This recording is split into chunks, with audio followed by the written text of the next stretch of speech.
সামনে যে কুরবানির ঈদ আগমন করতেছে, কুরবানির ঈদ, এমন অনেক সন্তানেরা আছে কুরবানির ঈদের দিন তারা গরু জবাই করে, কিন্তু গরুর রক্ত যেমন ভাবে পড়ে তাদের চোখের পানিগুলা ঠিক তেমন ভাবে বেয়ে বেয়ে পড়ে। কারণ যদি জিজ্ঞাসা করা হয় কেন, সন্তান বলবে আমার আব্বা আম্মা আমারে বড় কষ্ট করে মানুষ করেছেন, কুরবানির একটু গোশত আমারে খাওয়াইতে পারে নাই। সমাজের গোশত যখন আসবে মা বাপ তাকে থাকতো আলু বাড়ায় দিয়া গোশতটা রান্না করতো, মা তরকারির ঝুল আলু দিয়া ভাত খাইতো, আমাদের পাতের মধ্যে গোশতগুলা তুইলা দিত। এমন অনেক সন্তানেরা আছে এখন 1.5-2-3 লক্ষ টাকা দিয়া কুরবানি দেয়, কিন্তু কুরবানির গরুর গোশত তার মা বাবার মুখে তুলে দিতে পারে না। আরে পারবো কেমনে? সন্তানের মা দুনিয়াতে নেই, আব্বা দুনিয়াতে। হাজীগঞ্জের দক্ষিণ রায়চুর মানুষ, আশেপাশে এলাকা থেকে আগন্তুক মা বাবার পাগলেরা, দক্ষিণ রায়চুর পর্দার অন্তরালের মায়েরা, আমি জানি না কোন সন্তানেরা জানি আজকের মাহফিলে বসছে তারার মা নাই, তারার বাপ নাই। তারপরে ওই সন্তান 10 মাস 10 দিন অথবা বর্তমান সিজারিয়ান ব্যবস্থার কারণে 8 মাস 9 মাস 10 মাসের ভিতরে মা বাবার গর্ভ থেকে সন্তান জন্মগ্রহণ করে। আল্লাহর নবী বলেন, উম্মত যখন কোনো মা বাবা সন্তান জন্ম দেয়, সন্তান জন্ম দেওয়ার পরে ওই মা বাবা যেন সন্তানের 5টা হক আদায় করে। 5টা হক। ইয়া রাসূলুল্লাহ, ইয়া হাবিবাল্লাহ নবী, আপনি বলেন না মা বাবা সন্তানের কোন 5টা হক আদায় করবে, দায়িত্ব আদায় করবে? নবী আমার বলেন, যখন কোনো মা বাবার সন্তান জন্মগ্রহণ করে, মা বাবার 1 নাম্বার দায়িত্ব হলো ওই সন্তানের কানের মধ্যে আযান প্রদান করা। জোরে বলেন সুবহানাল্লাহ। 2 নাম্বার দায়িত্ব ইয়া রাসূলুল্লাহ কি? নবী আমার বলেন, উম্মত শোনো শোনো শোনো, 7 দিনের মাথায় ওই মা বাবা তাদের সন্তানের একটা সুন্দর নাম নির্ধারণ করবে। এবং 3 নাম্বার, 7 দিনের মাথায় ওই সন্তানের মাথার চুলগুলা মুন্ডে দিবে, কামায়া দিবে। 4 নাম্বার, ওই সন্তানটার জন্য মা বাবা যদি সামর্থ্যবান হয় তাহলে ওই মা বাবা ছেলে সন্তানের পক্ষ থেকে 2টা ছাগল বকরি, মেয়ে সন্তানের পক্ষ থেকে 1টা ছাগল বকরি আকিকা প্রদান করবে। ইয়া রাসূলুল্লাহ, আকিকা প্রদান করলে কি হবে? বলে সন্তানের যদি কোনো রোগ বালা মুসিবত থাকে, ওই আকিকার রক্ত প্রবাহিত করার কারণে সন্তানের রোগ বালা মুসিবত গুলা মাফ হয়ে যায়, ক্ষমা হয়ে যায়। আর 5 নাম্বার, যখন সন্তান প্রাপ্তবয়স্ক হয়ে যাবে, আল্লাহর নবী বলেন একটা মা বাবার দায়িত্ব হলো সন্তানটারে কোরআনুল কারীম শিক্ষা গ্রহণ করাবে। এই কোরআনুল কারীমটা শিক্ষা গ্রহণ করানোর ব্যাপারে বর্তমান সমাজের মধ্যেই মানুষের মাঝে সবচাইতে বেশি অলসতা।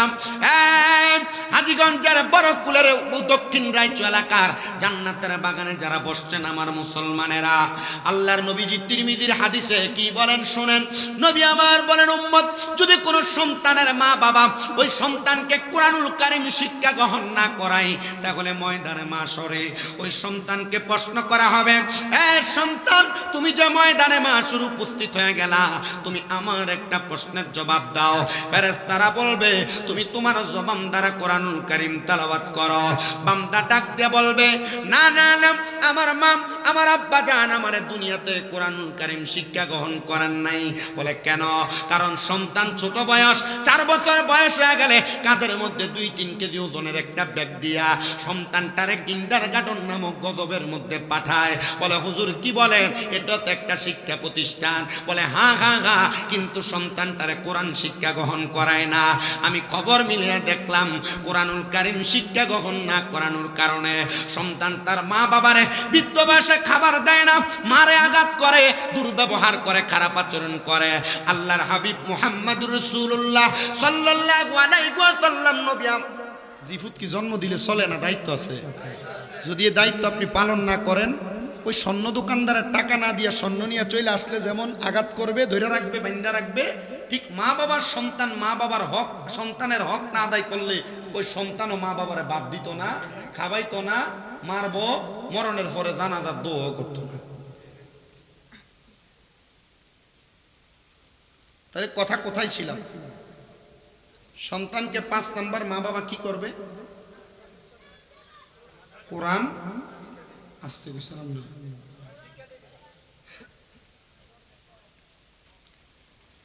আমার প্রিয় মুসলমানেরা শোনেন, একটু অন্তরের কান লাগায়াম। ময়দানে মাশরে যখন ফুলসেরাতে পারে চলে যাবেন, এখানে আপনারা যারা আছেন, আমি আছি, আপনাদের ইমাম সাহেব, চেয়ারম্যান, পদপ্রার্থী, মাহফিল কমিটি সবাই আছে, সবাইকে প্রশ্ন করা হবে কোরআন তেলাওয়াত করো।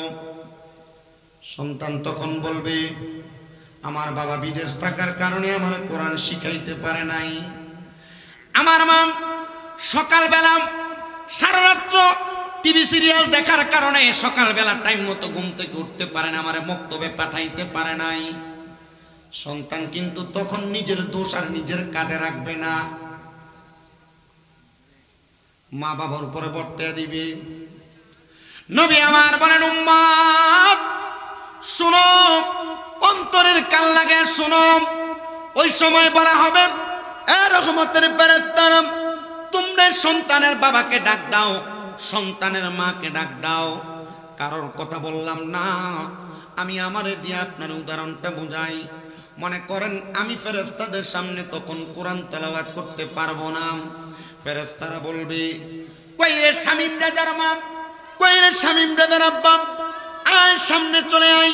আমার আব্বা আম্মাকে ময়দানে মাশরে ফুলসেরাতের পারের সামনে দাঁড় করে দেওয়া হবে। তখন আমার আব্বা আম্মারে প্রশ্ন করা হবে, এ সন্তানের বাবা, এ সন্তানের মা, তোমরা কেন তোমাদের সন্তানকে কোরআন শিখাও নাই, কোরআন পড়াও নাই?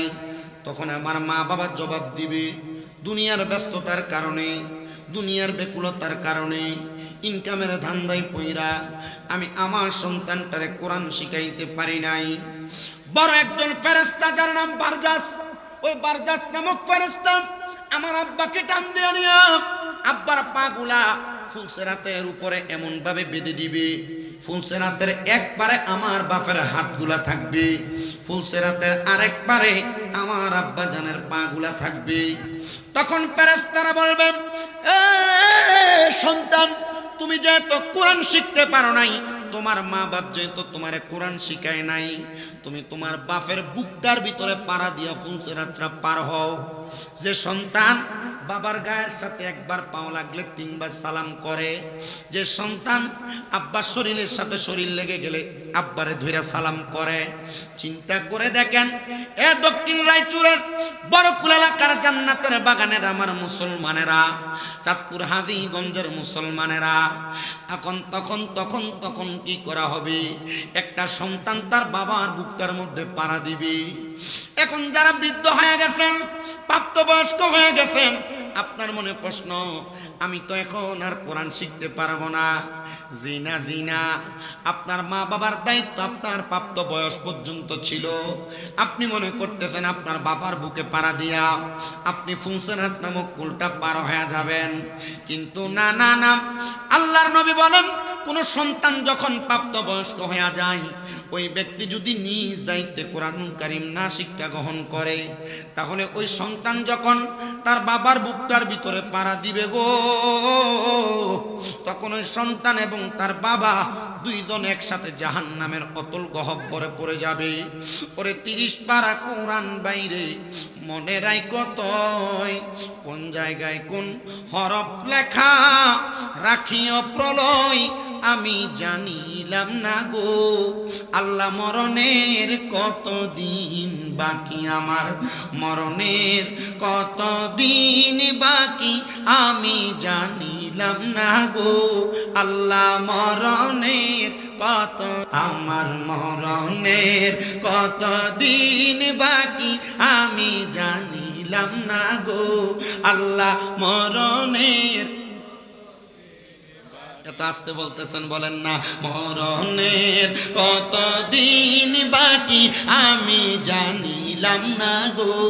আল্লাহ মরণের কতদিন বাকি, আমরার হায়াত হইল হাতে বাইরে, মত হইল পায়ে, কোন জায়গায় কোন হরফ লেখা সেই জায়গায় সে মরে আমি বুঝিলাম না গো আল্লাহ মরণের কতদিন বাকি আমরার মরণের কতদিন বাকি আমরা জানিলাম না গো আল্লাহ মরণের হঠাৎ আজরাইল আসিয়া যেদিন হস্তে দিবা ধরিয়ে তখন আমার মনা পাখি করবে লোকা চুরি আমি জানিলাম না গো আল্লাহ মরণের কতদিন বাকি আমরার মরণের কত বাকি আমি জানিলাম না গো আল্লাহ আমার মুসলমানেরা পাঁচটা দায়িত্বের কথা শুনলাম পাঁচটা মৌলিক দায়িত্ব এক নাম্বার আজান দেওয়া দুই নাম্বার নাম রাখা তিন নাম্বার মাথা কামানো চার নাম্বার আকিকা দেওয়া পাঁচ নাম্বার কোরআন শিক্ষা দেওয়া এবার আসেন ইবনে মাজাহ শরীফ আর একটা হাদিস শরীফ নবী আমার বলেন কোন সন্তানের বয়স যখন 10 বছর উপনীত হয়ে যায় ওই সন্তানটা 10 বছর আর 7 বছরের মধ্যবর্তী সময় তার মা বাবা যেন 7 বছর বয়স থেকে ওই সন্তানটাকে নামাজের জন্য বলে আর 10 বছর বয়স হওয়ার পর সন্তানের মা বাবা যেন সন্তানকে তাদের বিছানা থেকে বিছানা আলাদা করে দিয়ে যদি নামাজ না পড়ে নামাজের জন্য প্রহার করে কিন্তু বর্তমান যুগের মা বাবারা সন্তানকে নামাজের জন্য মারবে ধমক দিবে কিন্তু এ সাহস তো পায় না কারণ বাপে নিজে নামাজ পড়ে না মায়ে নিজে নামাজ পড়ে না বাপ মা নামাজ পড়ে না তো সন্তান নামাজ পড়বে কেমনে এ বাবা মায়েরা আমি আপনাদের কাছে করজোরে আবদার জানাই আপনার সন্তান যে আপনার অবাধ্য আপনার সন্তান যে আপনার কথা শুনে না আপনার সন্তান যে আপনারা ভাত দেয় না আপনার সন্তান যে আপনার সঙ্গে খারাপ ব্যবহার করে একমাত্র আপনি আপনার সন্তানের হকগুলা আদায় না করার কারণে যদি আপনি আপনার সন্তানের প্রত্যেকটা হক আদায় করতেন তাহলে কোনোদিন আপনার সন্তান আপনার অবাধ্য হতো না কোনোদিন আপনার সন্তান আপনার পথের বাহিরে যাইতো না কোনোদিন আপনার সন্তান আপনার কথার অবাধ্য হয়ে চলতো না আল্লাহর হাবিব মুহাম্মদ রাসূলুল্লাহ সাল্লাল্লাহু আলাইহি ওয়াসাল্লাম নবী আমার জানায়া দেয় ওগো উম্মতেরা দুনিয়া জমিনে থাকা অবস্থায় তোমরা যখন তোমাদের সন্তান জন্ম দিবা 10 বছরের বয়স থেকে সন্তানকে যোগ উপযোগী প্রাপ্তবয়স্কের ধারাবাহিকতায় পৌঁছানোর আগে তোমরা তোমাদের সন্তানের ভরণ পোষণের দায়িত্বগুলা গ্রহণ করবা কিন্তু সন্তান বাবা মায়ের জায়গা জমি মরার আগে ভাগ করে দেওয়ার জন্য যে ফুতেরা মা বাপরে টর্চার করো খারাপ ব্যবহার করো আমি বলবো দুনিয়ার জমিনে থাকা অবস্থায় সোনার বাংলাদেশে যে অবস্থা আমি দেখতেছি কোন মা বাপ যেন ইন্তেকালের আগে তাদের সন্তানকে জায়গা জমি ভাগ করে না দেয় তুমি সরো মা বাপ ইন্তেকালের আগে যেন কোন সন্তানকে জায়গা জমি ভাগ করে না দেয় কারণ ভাগ করে দেওয়ার পরেই এটা তোর মা তুই খাবা এটা তোর মা তুই খাবা এটা ওর মা তুই খাবা মা বাবার খানা নিয়ে বাগাবাগি ডাইরেক্ট কথা আমি মা বাপরে যে সন্তান ভালো খাওয়াইবা ভালো পড়াইবা মা বাপের দায়িত্ব পালন করবা লালন করবা ভরণ পোষণ দিবা সুন্দর ব্যবহার করবা মরার আগে ওই ফুতের জায়গা জমি দিয়া যাবে কথা কয় দেখবেন যে ডরে সাইড ফুতেই বাইরে অনেক সময় কইব মাগো এ বাজারে যাইগো হাজিগঞ্জে কি লাগবো কি আনতাম আব্বা দোকানে যাইতেছি কিতা লাগবো নি কিছু আনতাম নি কিল্লাই জাগাল্লাই আমি এই পর্যন্ত যত মা বাবা দেখছি সন্তানরে জায়গা জমি মরার আগে ভাগ করে দিছে এদের জীবন লানতের জীবন হয়ে গেছে ঠিক না আপনি টোহাইয়া দেখেন দক্ষিণ রাইসো হাজিগঞ্জ এলাকায় হাজার হাজার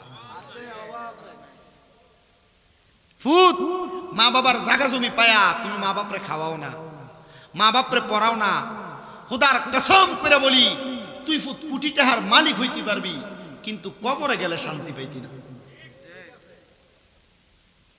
বিদেশ যায় প্রতি মাসে মাসে রিয়াল আর ডলার পাঠাইতে পারবি কিন্তু এ মা বাপরে কষ্ট দিয়া তুই শান্তি পাইতি না বউ তোমারে আসার পরে কি যেন বলছে, তুমি তোমার বাপরে ধমক দিয়ে লাইছ, মারে ধমক দিয়ে লাইছ, এই ফুতের জীবনে শান্তি নাই, এটা লিখে রেখে।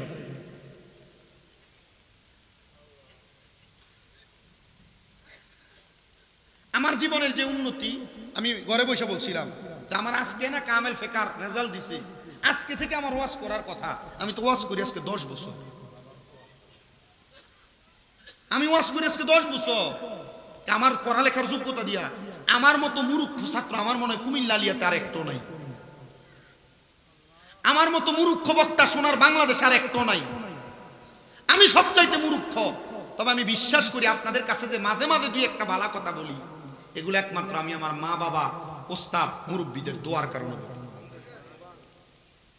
লাস্ট 1 বছর 1 মাসে আমার আম্মার অসুস্থ, আপনারা অনেকে জানেন না, অনেকে জানে, আমি আমার মার পেছনে 9 লাখ 9.5 লক্ষ টাকা খরচ করছি।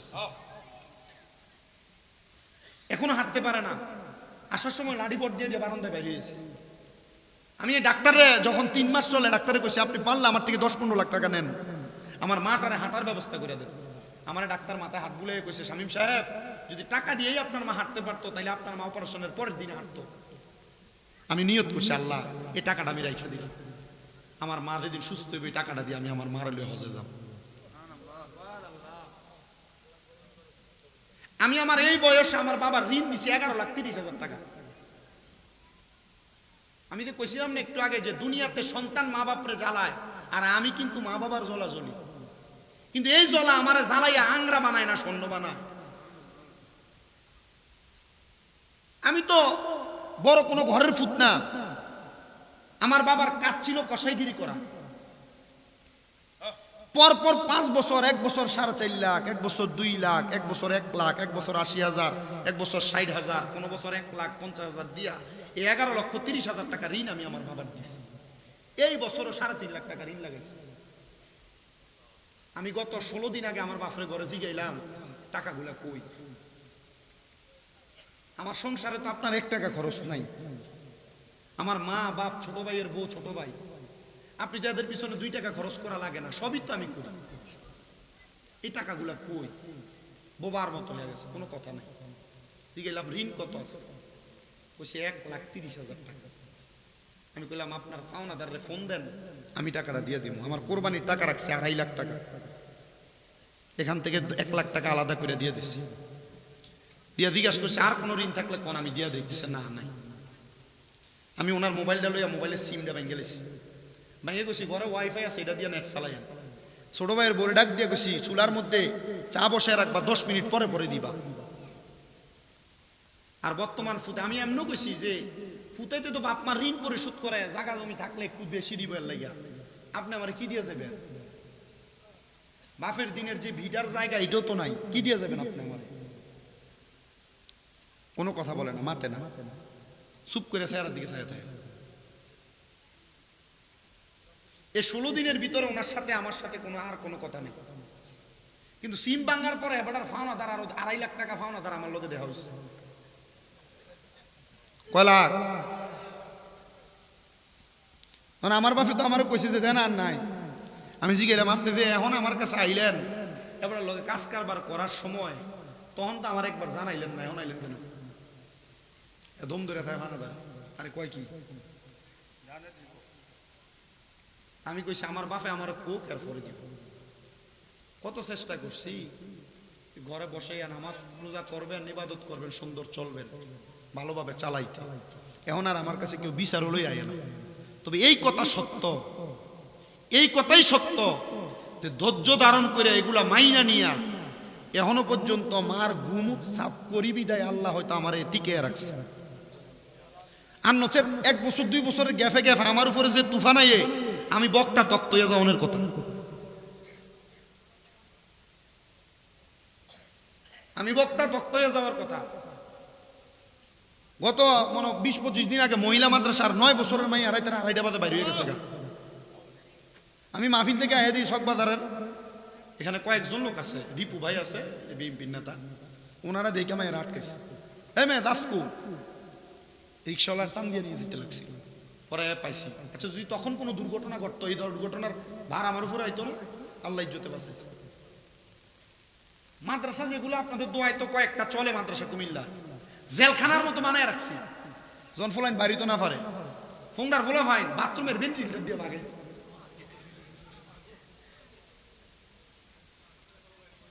গামছা 7টা এক রকম সমানে বান্ধে, বাইন্দা 3 তলার উপর থেকে ভেন্টিলেটর দিয়ে নামে রাতে 3টা বাজে মাহফিল করে আইয়া রাতকে 4:30 5টার দিকে ফজর করে হতি আটকা ফোন দে হুজুর অমুকে তো ভাই গেছে হুন্ডা লইয়া এই পুরা কুমিল্লা শহর ঘুরে।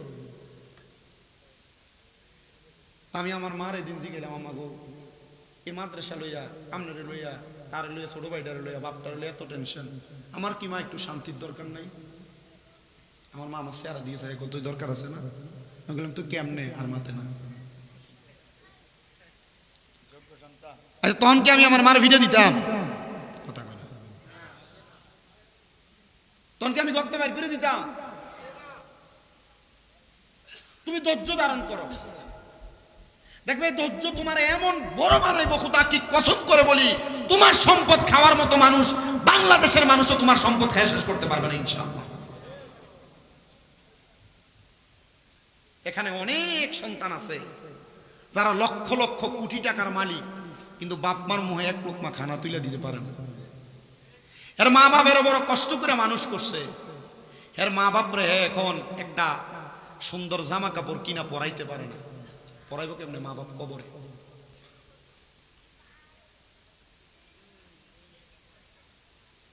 সামনে যে কোরবানির ঈদ আগমন করতেছে, কোরবানির ঈদ,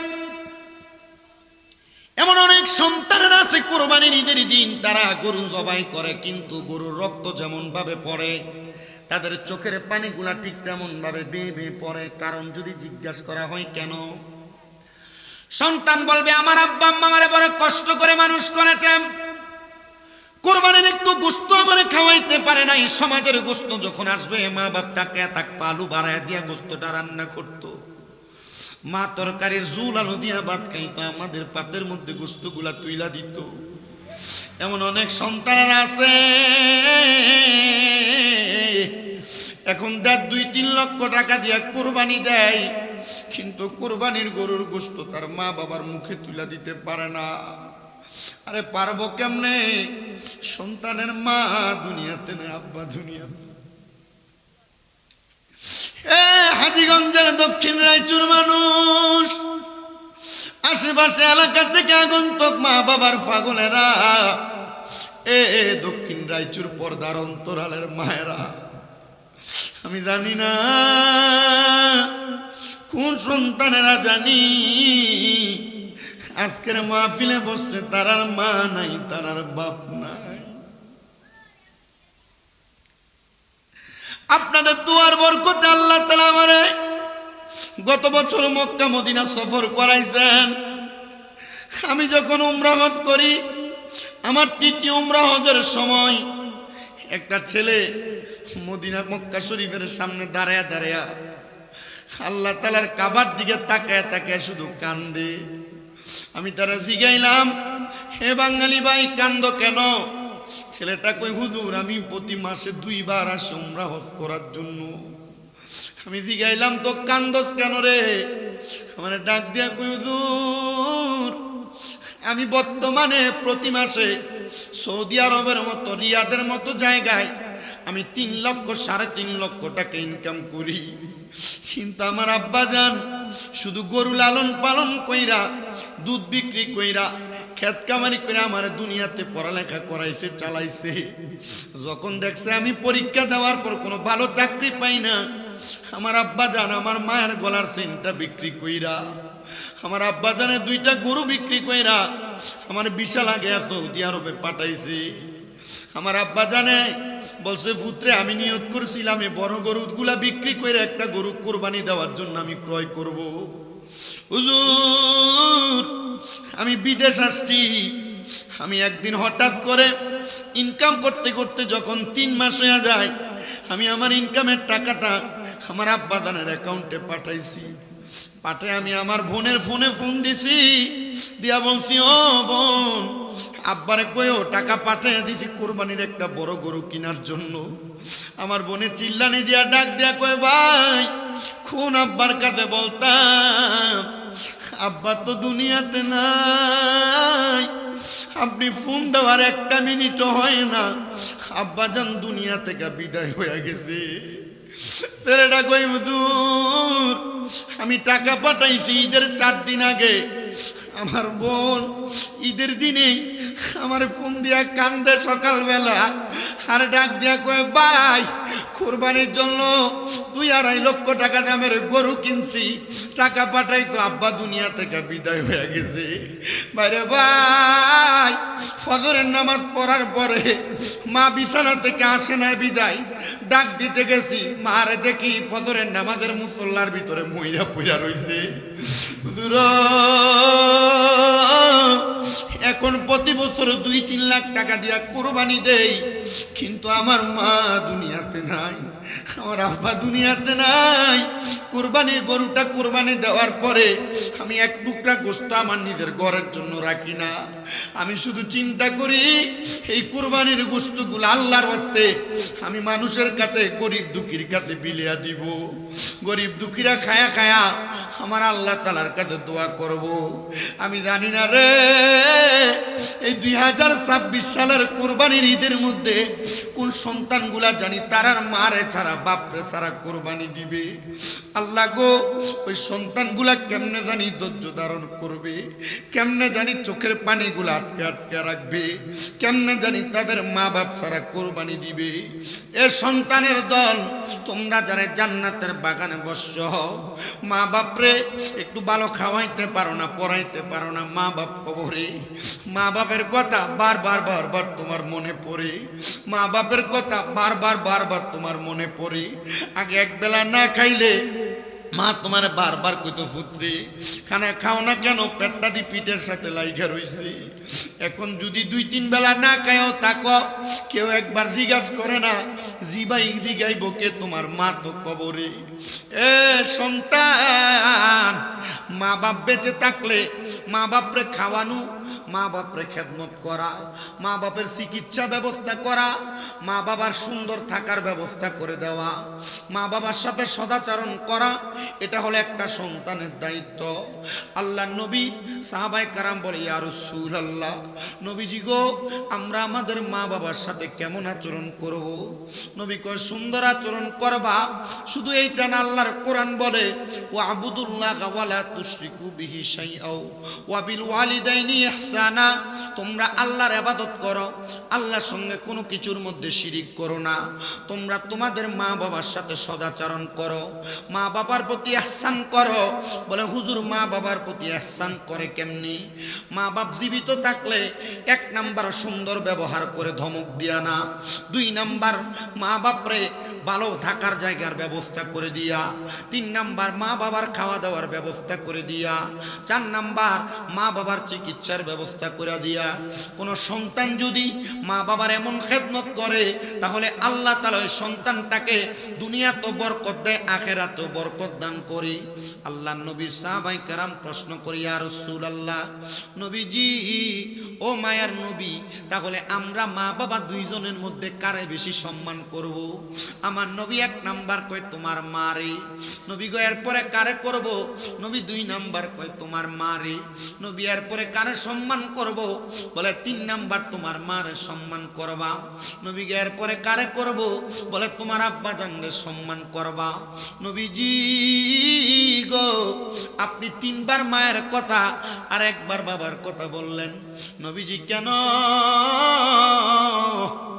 আমার নবী জানাই, তোমার মা তোমার গর্ভ ধারণ করেছে। যখন কোন সন্তান মায়ের গর্ভে 10 মাস 10 দিন পর্যন্ত অতিবাহিত হয়ে যায়, ওই সন্তান মায়ের গর্ভের মধ্যে থাকা অবস্থায় মাঝে মাঝে যে নড়াচড়া করে, মায়ের কলিজার মধ্যে আঘাত দেয়, মায়ের হাতগুলার মধ্যে আঘাত দেয়। সন্তান জন্মগ্রহণ করার সময় একটা পুরুষ মহিলা মানুষ মাত্র 45 ওয়াটের কষ্ট সহ্য করতে পারে, কিন্তু সন্তান দুনিয়াতে আসার সময়, একটা সন্তান যখন মায়ের গর্ভ থেকে দুনিয়াতে আসে, একটা মায়ের 57 ওয়াট পরিমাণ সময় কষ্ট পায়। এই কষ্ট পাইলে মানুষ ইন্তেকাল করার কথা, কিন্তু মা মরে না। এমন অনেক মা আছে দুনিয়ার মায়া ত্যাগ করে দুনিয়া থেকে চলে যায়। এ সন্তান আল্লাহর নবী জানায় দুনিয়ার সন্তান জন্ম দেওয়ার সময় যদি কোনো মা মারা যায়, ওই মাটা শহীদের মর্যাদা পায়। কারণ একটা যুদ্ধের মধ্যে আহত হওয়া সাহাবী যোদ্ধা এত কষ্ট পায় না, একটা মা সন্তান জন্ম দেওয়ার পর যত কষ্ট পায়। আর কেমনে রে ওই সন্তান তার মারে কষ্ট দেয়, কেমনে রে ওই সন্তান তার মারে খানা দেয় না, কেমনে রে ওই সন্তান তার মারে জুদা কইরা দেয়। সন্তান, এ সন্তানের দল, আব্বার কথা নবী কেন শেষের বারে বললেন? কারণ তোমার আব্বা তোমার জন্মদান করার জন্য তোমার আম্মা আব্বার সাথে যেই রিলেশনে লিপ্ত হয়েছে, সন্তান জন্ম দেওয়ার পরে আব্বার রক্তরে পানি দেও, পানি বানায়া তুমি সন্তানটারে দুনিয়ার আলো দেখাইছে।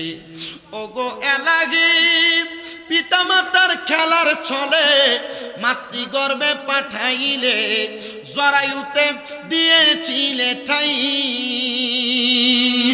ওগো এলাগি পিতা মাতার খেলার ছলে মাতৃগর্ভে পাঠাইলে, আবার জরায়ুতে দিয়েছিলে ঠাই।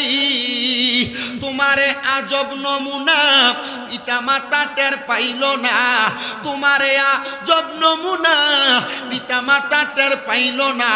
আলিমুল গায়বুন আল্লাহ সাই। ওগো এলাহি তোমার মতো দরদি কেউ নাই, তোমার নাম স্মরণে গুরডি দানে দয়া ভিক্ষা চাই। ওগো এলাহি তোমার মতো দরদি কেউ নাই, বলেন তোমার মতো দরদি কেউ নাই। ওগো এলাহি তোমার মতো দরদি কেউ নাই। ওগো এলাহি কি সুন্দর দেহ বানাইয়া এই ববে দিলা পাঠাইয়া, তাই তো আমরা করতেছি বড়াই। ওগো এলাহি কি সুন্দর দেহ বানাইয়া এই ববে দিলা পাঠাইয়া, তাই তো আমরা করতেছি বড়াই। আমরার মরণ কথা স্মরণ হয় না, চিরকাল কেউ বেঁচে রয় না। মরণ কথা স্মরণ হয় না, চিরদিন কেউ বেঁচে রয় না। কোন দিন জানি আমরা মইরা যাই। ওগো এলাহি তোমার মতো দরদি কেউ নাই, তোমার নাম স্মরণে গুররি দানে দয়া ভিক্ষা চাই। ওগো এলাহি তোমার মতো দরদি কেউ নাই। একটা জবান বন্ধ রাখবেন না, চিৎকার মেরে বলেন আল্লাহু আকবার। এই আমার হাজীগঞ্জের বড় কুলের দক্ষিণ রাইচু এলাকার বাবা সুনন্তরের কানটা লাগায়া এই মুহূর্তে নবী যখন মা বাবার খেদমতের কথা, দায়িত্ব কর্তব্যের কথা বলতে লাগলেন, পেছন থেকে বনু কুরাইজা গোত্রের একজন পুরুষ ডাক দিলেন, ইয়া রাসূলুল্লাহ, ইয়া হাবিবাল্লাহ, নবী গো, আমার মা বাবার জীবিত থাকা অবস্থার দায়িত্বের কথা বললেন। ওগো নবী, আমার মা মরে গেছে, আমার বাবা মরে গেছে, এবার আপনি বলেন না, হাল বাকিয়া মিন বিররি আবওয়াইয়া শাইউন আবার রুহুমা বিগি বাদা মাউতিহিমা। নবীজি গো, আমার মা বাবা মরার পরে আমার কোনো দায়িত্ব আছে কিনা রে?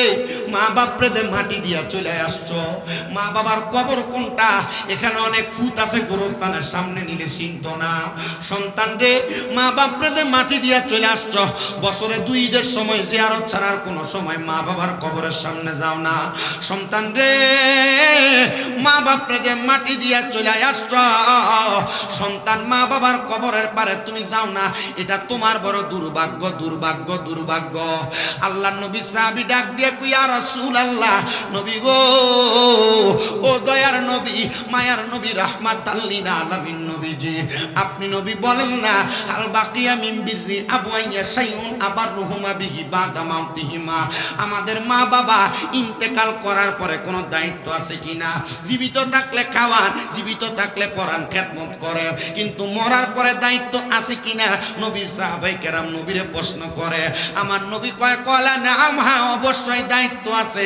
ইয়া রাসূলুল্লাহ, দায়িত্বটা কি? আমার নবী কয়, 1 নাম্বার আসসালাতু আলাইহিমা, তোমার মা বাবা মারা যাওয়ার পর তোমরা বেশি বেশি করে দোয়া করবা। আর বর্তমানে এমন অনেক মৌলভী সাহেব আছে যারা সমাজে ফিতনা ছড়ায়, এরা ডাইরেক্ট ফতোয়া দেয় মরার পরে জানাজার নামাজের পরে কোনো দোয়া নাই।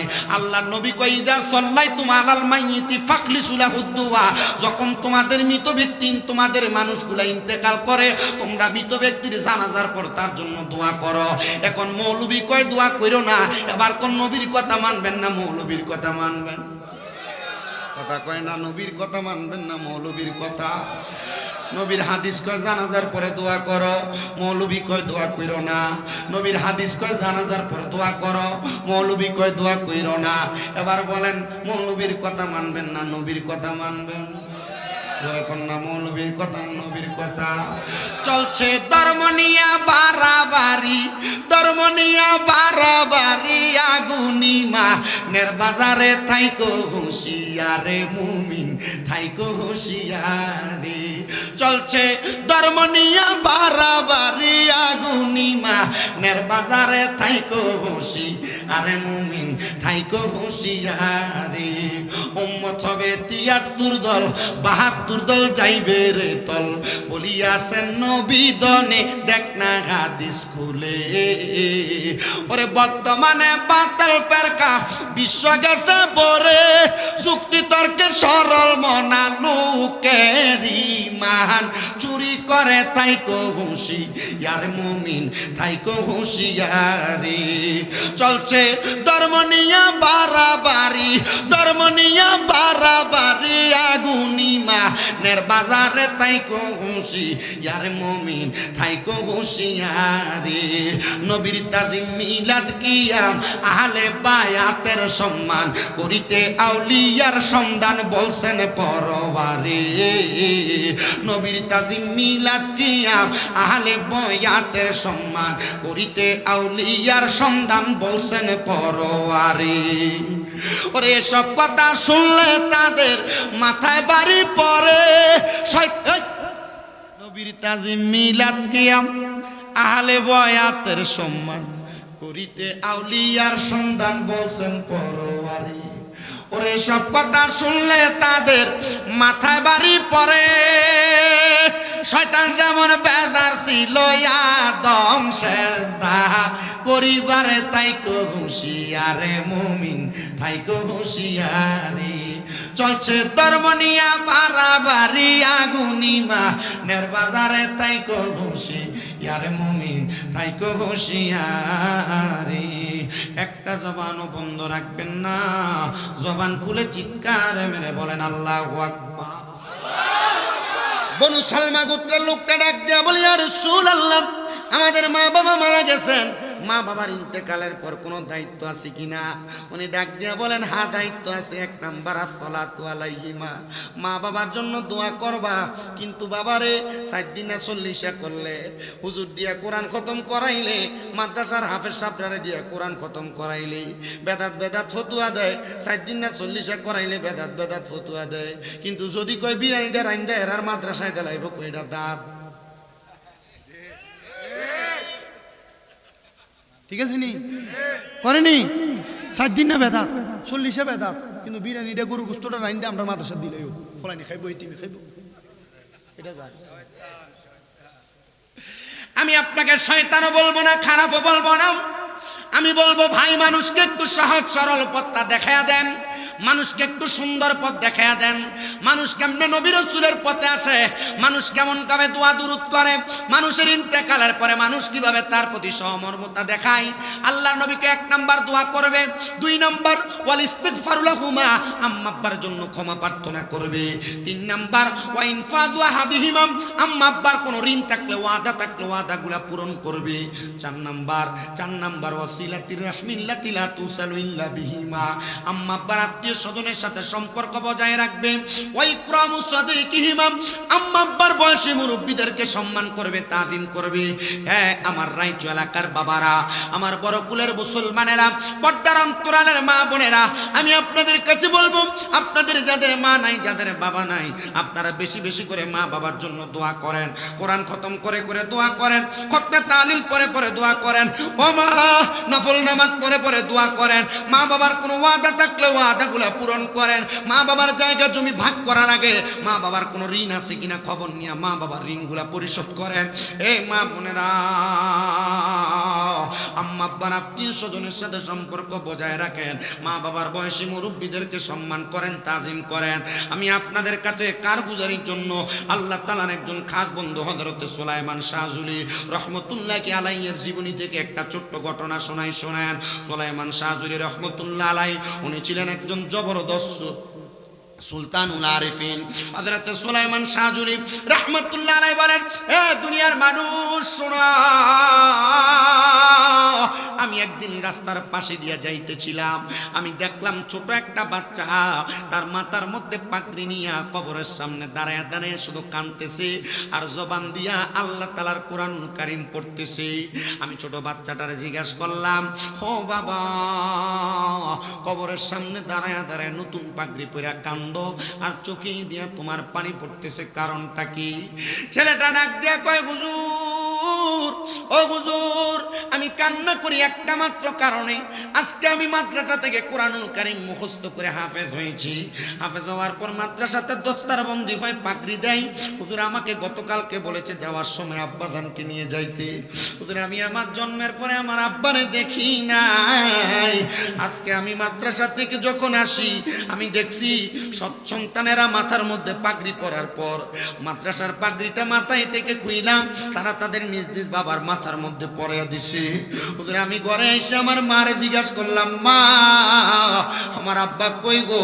আমি কি আমার আব্বা জানের মাথার মধ্যে আমার পাগড়িটা পরাইতে পারবো না? আমার মা আমারে জবাব দেয়, বাবা তোমার আব্বা জান তো দুনিয়ার মায়া ত্যাগ করছে, তোমার আব্বা জান তো কবরের বাসিন্দা। যারে সন্তান তুমি যদিও তোমার আব্বা জানলে দুনিয়ার হাফেজ হওয়ার পর দস্তারবন্দির পাগড়ি পরাইয়া দিতে পারো না, আমি মা আদেশ করলাম তুমি তোমার আব্বার ইসালে সাহাবের জন্য, রুহানি ইলাজ পাওয়ার জন্য তুমি তোমার আব্বার কবরের সামনে যে দাঁড়ায়া পশ্চিম ধারে পিছ দিয়ে আব্বার মুখ বরাবর দাঁড়ায়া দাঁড়ায়া তুমি কোরআনুল কারীমের প্রথম থেকে শেষ পর্যন্ত এক খতম তিলাওয়াত করো। কারণ আল্লাহর নবী বলেছেন, দুনিয়ার জমিনে কোন সন্তানরে যদি তার মা বাবা কোরআনে হাফেজ বানায়, কোন সন্তানকে যদি আলেম বানায়, ওই সন্তানের মা বাবা ময়দানে মাশরে মাথার মধ্যে নূরের তাজ পরে হাসরের ময়দানে উঠবে। বাবারে যা কোরআনুল কারীম পড়ে পড়ে তোর আব্বার জন্য দোয়া কর। হুজুর আমি আমার আব্বার জন্য দোয়া করি, যত দোয়া করি আমার চোখের পানি তত বের হয়। হুজুর আপনার পরিচয় কি? হুজুর বলে, আমারে তুমি চিনো না, আমার বাড়ি হলো ইরাকে, আমার নাম হলো হযরত সুলাইমান শাহজুলি। হুজুর আমার বাড়ি হইল খোরাসানে, আমার নাম হলো হযরত সুলাইমান শাহজুলি। হুজুর আমার আব্বা তো দুনিয়াতে নাই, আপনি যে আমার মাথার মধ্যে হাত বুলিয়ে দিচ্ছেন তা আপনার লাভটা কি হবে? হুজুর একটা হাদিস শোনাই, আল্লাহর নবী বলেছেন, দুনিয়াতে কোনো সন্তানের বাবা মারা যাওয়ার পরে, মা মারা যাওয়ার পরে ওই এতিম সন্তানের মাথার মধ্যে যদি কোনো মানুষ হাত বুলিয়ে দেয়, এতিমের মাথার মধ্যে যতগুলা চুল থাকবে ওই চুলের পরিমাণ সওয়াব আমার আল্লাহ ওই এতিম সন্তানের মাথায় হাত বুলিয়ে দেওয়ার কারণে বুলানেওয়ালার আমল নামার মধ্যে দিয়া দিবে।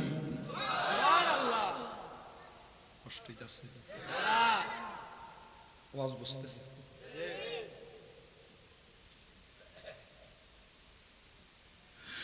ওই ছেলেটা হুজুরের দিকে তাকায় একবার, কবরস্থানের কাছ থেকে মায়ের দিকে তাকায় একবার, মা ইশারা দিয়ে বলে, এ বাবা, যেহেতু তোর বাবা দুনিয়াতে নাই, মাথার পাগড়িটা খুইলা, তোর তো আফসোস, তুই তোর আব্বা জানলে পাগড়ি পরাইতে পারো নাই, পাগড়িটা খুইলা তুমি সুলাইমান শাহজুলির মাথার মধ্যে পরাইয়া দাও। ওরে একদিন আমি চলে যাব, একদিন আমি চলে যাব, ববের মায়া ছাড়িয়া, পারবে না, পারবে না, পারবে না কেউ রাখতে দরিয়া আমায়, পারবে না, পারবে না, পারবে না কেউ রাখতে দরিয়া। জবান যদি থাকে মুহাব্বতে কোন, ওরে একদিন আমি চলে যাব, একদিন আমি ভবের মায়া ছাড়িয়া, পারবে না পারবে না পারবে না কেউ রাখতে ধরিয়া আমায়, পারবে না পারবে না পারবে না কেউ। ওরে যেদিন আমার আসবে সমর আমারই দ্বারেতে, আজরাইলা শিবে তখন রুহু নিয়া যাইতে বলেন, আজরাইলা শিবে তখন রুহু নিয়া যাইতে। সেই দিন আমি চলে যাব, সেই দিন আমি চলে যাব ভবের মায়া ছাড়িয়া, পারবে না পারবে না পারবে না কেউ রাখতে ধরিয়া আমায়, পারবে না পারবে না পারবে না কেউ। ওরে আমার মরার পরে যখন আসিবে স্বজন, রঙিন পোশাক পর খুলে তখন আমায় পরাবে সাদা এক কাফন। বলেন রঙিন পোশাক খুলে আমায় পরাবে যে সাদা তিনি কাফন, আমায় তারা দিবে নিয়া, আমায় তারা দিবে নিয়া মাটির ঘরে শোয়ায়া, পারবে না পারবে না পারবে না কেউ রাখতে ধরিয়া। হাইরে একদিন আমি চলে যাব, একদিন আমি চলে যাব ভবের মায়া ছাড়িয়া, পারবে না পারবে না পারবে না কেউ। যারা মরতেন না তারা কইয়েন না, একটু বলেন পারবে না পারবে না পারবে না কেউ। ওরে কবর দেশে যাওয়ার পরে, মাটি দেওয়ার পরে, স্বজন বন্ধু চলে আসবে আমায় একা রেখে। বলেন স্বজন বন্ধু চলে আসবে আমায় একা ফেলে, সবাই আমায় ভুলে যাবে, সবাই আমায় যাবে ভুলে, রাখবে না মনে করিয়া, পারবে না পারবে না পারবে না কেউ রাখতে ধরিয়া আমায়, পারবে না পারবে না পারবে না কেউ রাখতে। এই আমার বাবা শুনো, মাতার পাগড়ি খুইলা যখন হযরতে সুলাইমান সাজুলিকে পরাইয়া দিছে, সুলাইমান সাজুলি কয় আব্বা আমারে কেন পরাইলা? বলে আমার মায়ের আদেশ অমান্য করতে পারলাম না। বলে ঠিক আছে যাও, আমি তোমার জন্য দোয়া করি। হাতায় হাত বুলিয়ে দিয়া সন্তান বাড়িতে চলে গেলেন। সন্তান মারে ডাক দিয়া কয় মা, আজকে যেহেতু আমার আব্বার জন্য আমার মনটা খারাপ, আমি অন্য কোনো জায়গায় ঘুমাবো না, আমি তুমি আম্মা জনের কোলটার মধ্যে মাথা রাইখা ঘুমাবো। এখন অনেক সন্তান আছে মা বাবার সাথে এমন ছোট বাচ্চার মতো আচরণ করে, আর অনেক সন্তান আছে মার দিকে ফিরেও চায় না, মুখও দেয় না। আমি মাঝে মাঝে আমার আম্মু অসুস্থ থাকার কারণে ধমক দিয়া কথা বলা লাগে ওষুধ খাওয়ানোর জন্য, খানা ঠিক মতো না খাওয়ার কারণে। কিন্তু আমি আমার আম্মা জানের সামনে যাই মুখটা কালা করে থাকলে আমি বারবার জিগাই কিছু লাগবো নি, কিছু খাইবানি, কিছু আনতাম নি, কারণ আমি জানি এরা মুখ কালা করে মন কালা করে থাকলে আল্লাহ আমার প্রতি বেজার হয়ে যাবে। এ সন্তান, মা ডাক দিয়ে সন্তান ঠিক আছে তোমার কথা রাখো, তুমি আমার কুলের মধ্যে মাথা রাইখা ঘুমাও। সন্তানটা মায়ের কুলের মধ্যে মাথা রাইখা যখন ঘুমাইছে, ঘুমানোর পরে হঠাৎ করে গভীর রজনী হয়ে গেছে। গভীর রজনীতে সন্তানটা কান্না করতে করতে চক্ষুটা খুইলা ফেলছে। চক্ষুটা খুইলা ডাক দিয়া কয় মা, হো আমার আম্মা জান, আমি তো একটা সুন্দর স্বপ্ন দেখছি গো মা। এখানে অনেক সন্তান আছে মা বাপ মরার পর বারবার স্বপ্ন দেখে, অনেক সন্তান আছে, অনেক মহিলার আছে মা বাপরে স্বপ্ন দেখে, মা বাপ খানা খুঁজে, মা বাপ স্বপ্ন দেখায় রঙিন জামা কাপড় পরে, মা বাপ স্বপ্ন দেখায় ভালো খাইতে চায়। এই মায়েরা এই বোনেরা একটু মনোযোগ দিয়া শোনো। সন্তানটা ডাক দিয়া কয় জগতের মানুষ, আমি আমার মারে বললাম মা আমি একটা স্বপ্ন দেখছি। বলে কি স্বপ্ন? আমি দেখছি আমার আব্বা জান সাদা রঙের সুন্দর পোশাক পরা, আমার মাথার মধ্যে সুন্দর একটা পাগড়ি লাগে আমার সামনে এসে দাঁড়াইছে। আমি জিজ্ঞাসা করলাম মা এটার কারণটা কি? মা কই সুলাইমান সাজুলির কাছে দেয়া জিজ্ঞা উত্তরটা কি? দৌড়ে চলে গেলেন সুলাইমান সাজুলির কাছে, জিজ্ঞাসা করতেছে, ও হযরতে সুলাইমান, আমারে আপনি একটু জবাব দেন না। হযরতে সুলাইমান বলে, কি জবাব? বলে, জবাব অন্য কোনো কিছু না হুজুর, আমি স্বপ্ন দেখছি আমার আব্বাজানকে, আমার আব্বাজান সাদা কাপড় লাগায়া মাথার মধ্যে পাগড়ি লাগে আমার স্বপ্নে হাজির হয়ে গেছে। সুলাইমান সাজুলিকে, আব্বা স্বপ্নের ব্যাখ্যা কি তুমি বুঝো নাই? মাথার মধ্যে পাগড়িটা খুইলা আমি আলেমের মাথার মধ্যে পরাইয়া দিছ, আর আল্লাহ তাআলা তুমি সন্তান কোরআন মুখস্থ করার কারণে তোমার আব্বারে জান্নাতের মুকুট, জান্নাতের পাগড়ি পরায়া তুমি সন্তানের সামনে দেখাইয়া দিছে, তুমি না তোমার আব্বাজানের জন্য আফসোস করছো। আল্লাহর নবীর আরেকজন সাহাবী হযরত সাদ ইবনে উবাদা রাদিয়াল্লাহু তাআলা আনহুর হাদিসে মুবারাকা পড়তে যেয়ে দেখলাম হযরত সাদ ইবনে উবাদা কান্না করতে করতে একদিন আমার নবীর দরবারে আয়েশা ডাক দিয়া কই, ইয়া রাসূলুল্লাহ, নবী গো,